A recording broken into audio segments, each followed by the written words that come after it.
నమస్కారం. ఉమ్మడి న్యూస్ కు స్వాగతం. నా పేరు రజిత. విద్యార్థులలోని ప్రతిభను వెలికితీసే విధంగా తమ కళాశాల యాజమాన్యం కృషి చేస్తుందని వాగ్దేవి కళాశాల కరెస్పాండెంట్ విజేత వెంకటరెడ్డి అన్నారు. కళాశాలలో మొదటి సంవత్సరం చదువుతున్న మురళి 1 నిమిషం 21 సెకండ్లలో 109 పిరాటిక్ టేబుల్ పూర్తి చేసి వరల్డ్ రికార్డు సాధించాడు. ఈ కార్యక్రమానికి world book of record Telangana coordinator Swarnasri ముఖ్య అతిథిగా హాజరై మురళికి వరల్డ్ బుక్ ఆఫ్ రికార్డును అందజేశారు. ఈ సందర్భంగా ఆమె మాట్లాడుతూ అతి తక్కువ సమయంలో 109 పిరాటిక్ టేబుల్ రాయడం గొప్ప విషయమన్నారు. తెలంగాణ రాష్ట్రంలో అత్యున్నత ప్రతిభ కనపరిచిన విద్యార్థులు ఎంతో మంది ఉన్నారని, కుటుంబ సభ్యులు మరియు వారి గురువులు వారికి ప్రోత్సాహం అందించి వారిలో ఉన్న ప్రతిభను వెలికితీయాలని కోరారు.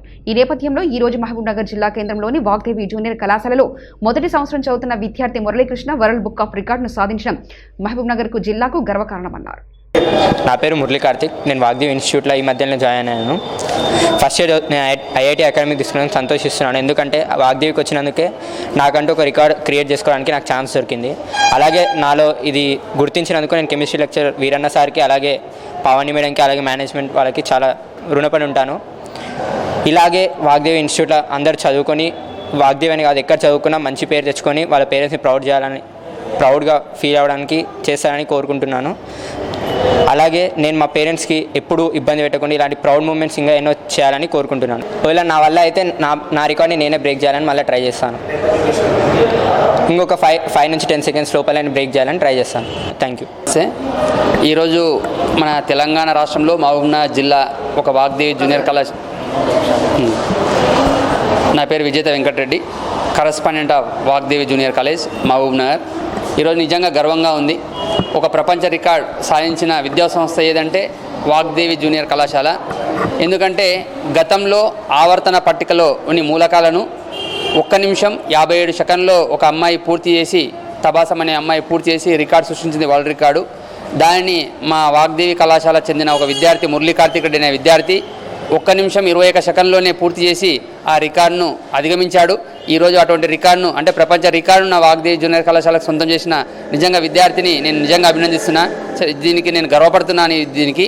కాబట్టి ఈరోజు ఇటువంటి విషయాలను మనం ఆదర్శంగా తీసుకొని ఇంకా రాబోయే రోజుల్లో కూడా ఈ విధంగా కష్టపడి తల్లిదండ్రులకు, మన కళాశాలకు మంచి పేరు తీసుకురావాలని విద్యార్థిని నేను మనస్ఫూర్తిగా అభినందిస్తున్నాను సార్. నేను పాలమూరు రంగారెడ్డి ఎత్తిపోతల పథకాన్ని వెంటనే పూర్తి చేయడంతో పాటుగా లక్ష్మీదేవిపల్లి రిజర్వాయర్ పనులు కూడా పూర్తి చేయాలని జలసాధన సమితి జిల్లా నేత అనంతరెడ్డి డిమాండ్ చేశారు. తెలంగాణలోని అతి పాత ప్రాజెక్టు అయిన ఆర్డీఎస్ మరమ్మతులు పూర్తి చేసి చివరి ఆయకట్టు వరకు సాగునీటిని అందించాలని ఆయన కోరారు. మహబూబ్నగర్ జిల్లా కేంద్రంలోని టీఎన్పై ఓ భవన్లో మహబూబ్నగర్ జిల్లా జల వనరులు ప్రాజెక్టులు ప్రస్తుత పరిస్థితుల మీద రౌండ్ టేబుల్ సమావేశాన్ని నిర్వహించారు. ఈ సమావేశానికి పాలమూరు అధ్యయన వేదిక కన్వీనర్ రాఘవాచారి, మహబూబ్నగర్ రిటైల్ ఇంజనీర్ల ఫోరం నాయకులు హాజరయ్యారు. సాగునీటి ప్రాజెక్టుల విషయంలో జిల్లాకు జరుగుతున్న అన్యాయం, పరిష్కారాల మీద సమావేశంలో చర్చించారు.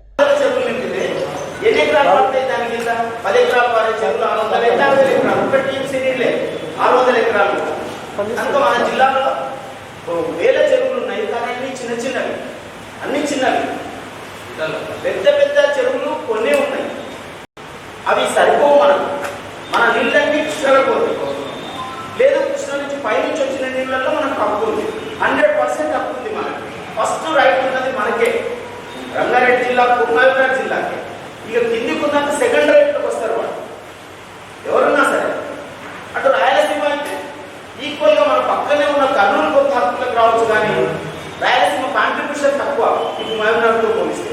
అందువల్ల అనేక విధాలుగా ఎట్లా చూసినా మహబూబ్నగర్కు నష్టం జరిగింది.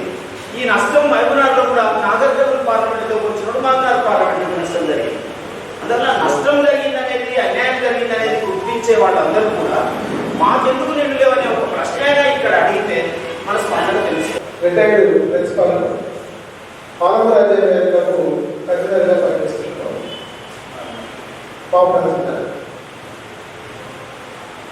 మిత్రులారా, ఇంతకుముందు లక్ష్మణ్ సారు మాట్లాడినట్టుగా కృష్ణానదిలో మనకు తీరని అన్యాయం జరుగుతాం. మన తెలంగాణకు నీళ్ళైతే మనకు వాడాగా రావాల్సి ఉండేమో, ఆ నీళ్ళలో కనీసం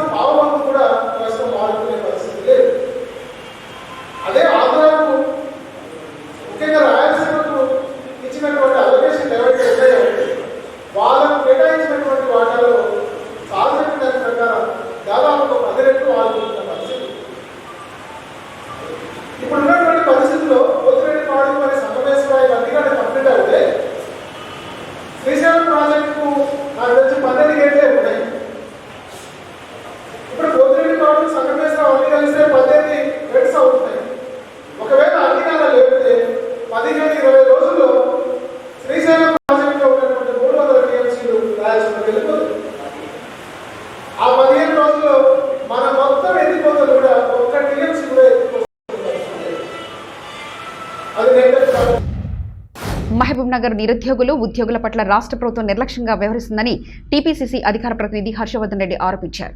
2 నెలల క్రితం 50,000 ఉద్యోగాలకు నోటిఫికేషన్ ఇస్తామన్న ప్రభుత్వం ఇంకా ఎందుకు ఆ దిశగా కృషి చేయడం లేదని మండిపడ్డారు. ఉద్యోగులకు పీఆర్సీ విషయంలో కూడా ప్రభుత్వం నాన్చుడు ధోరణి అవలంబిస్తుందని అన్నారు. ముఖ్యమంత్రి ఆదేశించిన సీఎస్ ఎందుకు నోటిఫికేషన్లు విడుదల చేయడంలో జాప్యం చేశారని ప్రశ్నించారు. ఉద్యోగాలు ఖాళీగా ఉన్నాయని ఇవాళ నేను చెప్పింది కాదు, కేసీఆర్ గారు 18 మే 2018 రోజు పిఆర్సీ కమిటీ వేసిండు. బిస్వాల్ గారి నేతృత్వంలో 3 ఐఏఎస్లను పెట్టి, మరి ఆ 3 రిటైర్డ్ ఐఏఎస్ల కమిటీ ఏమిచ్చింది నివేదిక?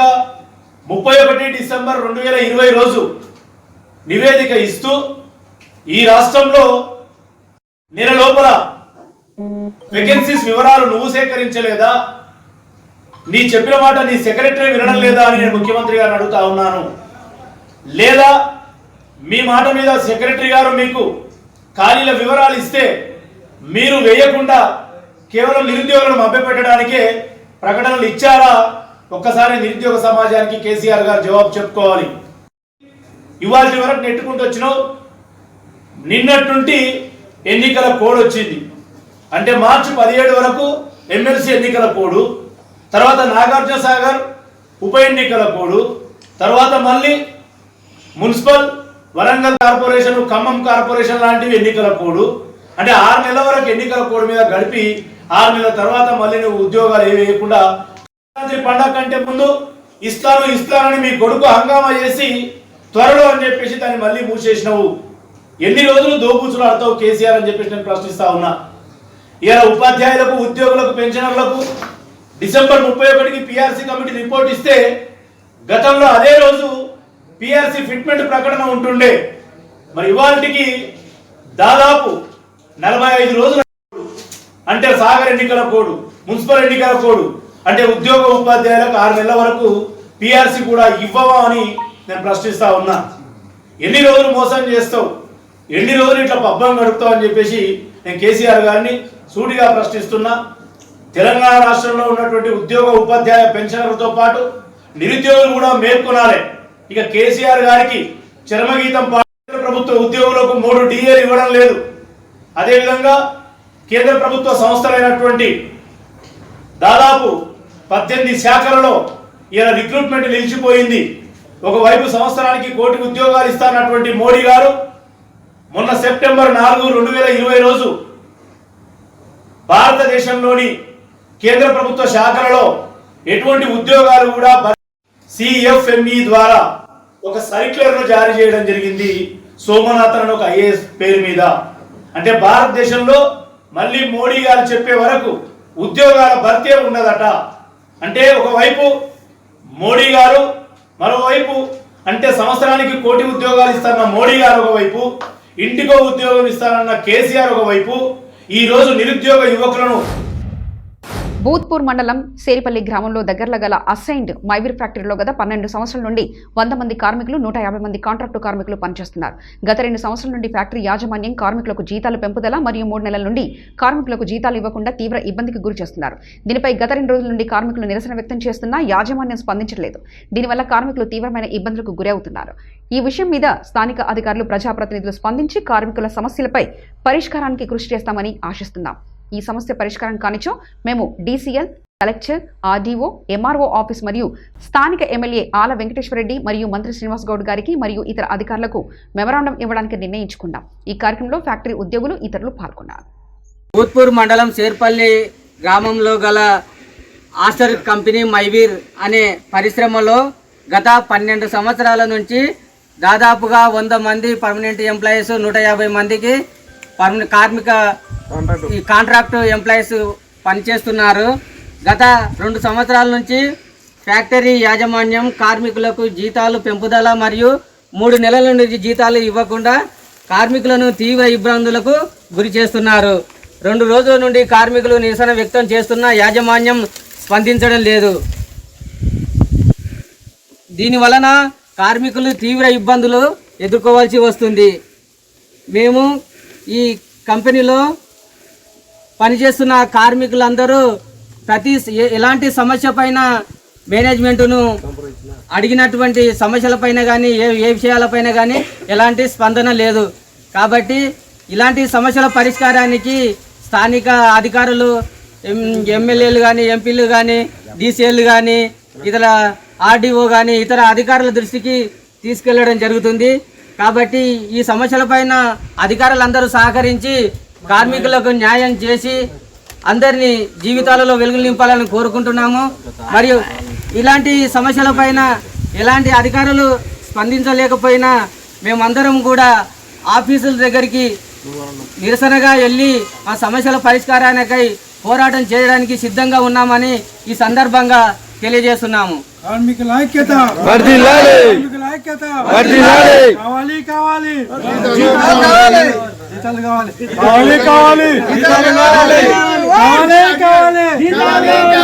వెంటనే జీతాలు వెంటనే ఆవాజ్ సమగ్ర సమాచార శ్రవతికై చూస్తూనే ఉండండి ఉమ్మడి న్యూస్.